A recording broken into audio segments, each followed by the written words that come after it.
This is the new BMW M3 Touring, and it's the first ever estate version of an M3, and it's the first M estate car since the E61 M5 Touring went off sale in 2010. And in this video, I'm going to tell you everything you need to know about it, because I'm Matt Watson, and you're watching Car Wow. Buy, sell, Car Wow. Let's start this video by talking about the design of the new M3 Touring. Well, yes, it looks exactly like you think it would. It's a 3 Series Touring with the M treatment.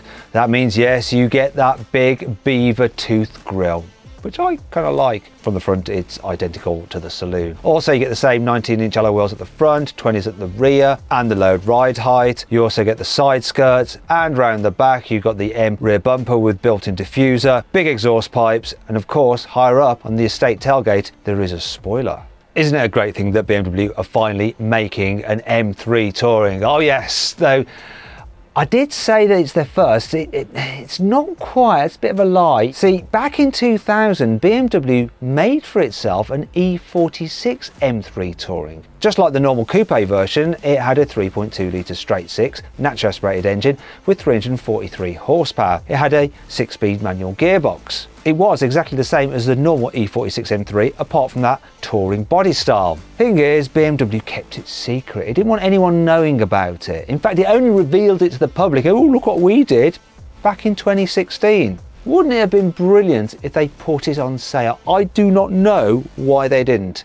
Anyway, it is what it is. Just like that top secret one-off prototype E46 based M3 Touring from 2000, the new car, which obviously will go on sale, is based on the current M3 Saloon, only in the G81 Touring body style. It is only available though in competition trim. That means you can't get the normal entry-level version. As a result, the 3-litre twin-turbo straight-six underneath the bonnet puts out 510 horsepower and 650 Newton meters of torque.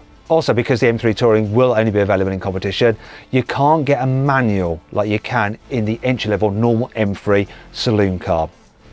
Another thing that you can't get with it is rear-wheel drive. So obviously with the M3 competition saloon, you can actually have it as a rear-wheel drive model or an all-wheel drive model. But because Tourings are supposed to be more practical, they're only going to offer it with X-Drive.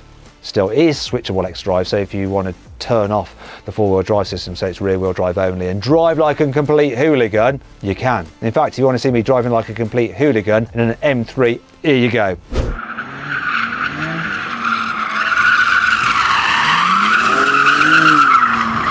See, the Touring will be driftable, no problem at all. Actually, the Touring model might be a little bit more difficult to drift than the Saloon because it's heavier, and a lot of that weight is at the rear because you've got those larger body panels and extra glass. Actually, the weight is 1,865 kilos, which is 85 kilos more than the Saloon, which is already quite heavy to start with. To be fair, to compensate for the extra weight and the different weight distribution, BMW has tweaked the settings of the car's sport suspension.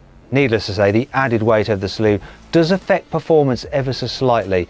So the Saloon M3 X-Drive can do 0 to 60 in 3.5 seconds. This Touring, it's 3.6 seconds. Though in reality the car will probably go quicker than that. When I tested a normal rear-wheel drive M3 competition, which is supposed to do 0 to 60 in 3.8 seconds, I actually got a time of 3.6 seconds. So if you use that maths, this new Touring M3 should be able to do 0 to 60 in 3.4 seconds, most likely.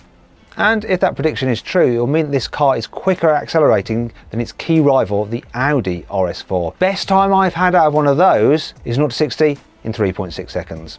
To be fair, the Audi RS4 is down on power. Its 2.9 litre twin-turbo V6 puts out just 450 horsepower. What the BMW really has to worry about is the forthcoming Mercedes-AMG C63. So that uses a 2-litre turbocharged 4-cylinder petrol engine, which puts out 450 horsepower. So the same horsepower as the Audi RS4. However, the Mercedes also benefits from an electric motor, which provides a further 200 horsepower for a combined 650 horsepower. And with that much more grunt and the instant response from an electric motor, it's likely the Mercedes will be quicker from 0 to 60 than the BMW. Sorry, BMW fanboys.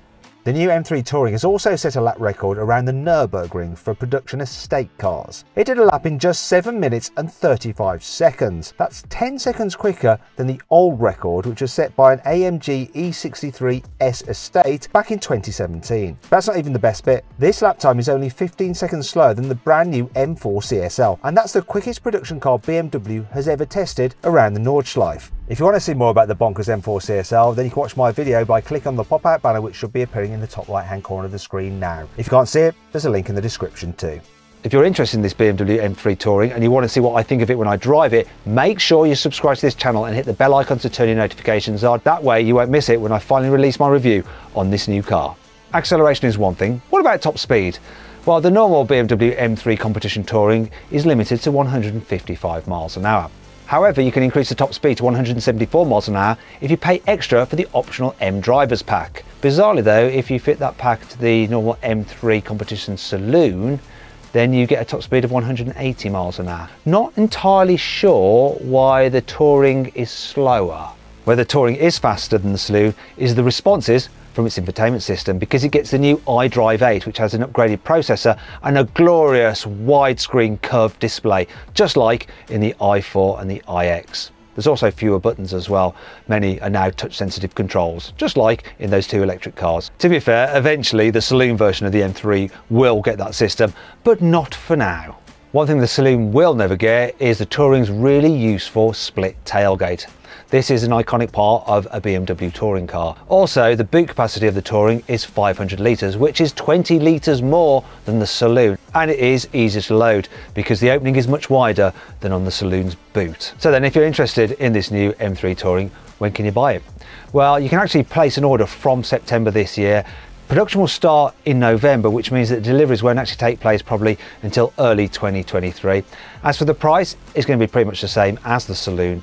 So it starts from just over £80,000, which is quite a lot really when you think about it, because you can get a normal BMW M3 40i Touring, which is fast enough, for £25,000 less. Is this new full fat M version really worth that much more than the M Lite? And is it worth £13,000 more than an Audi RS4?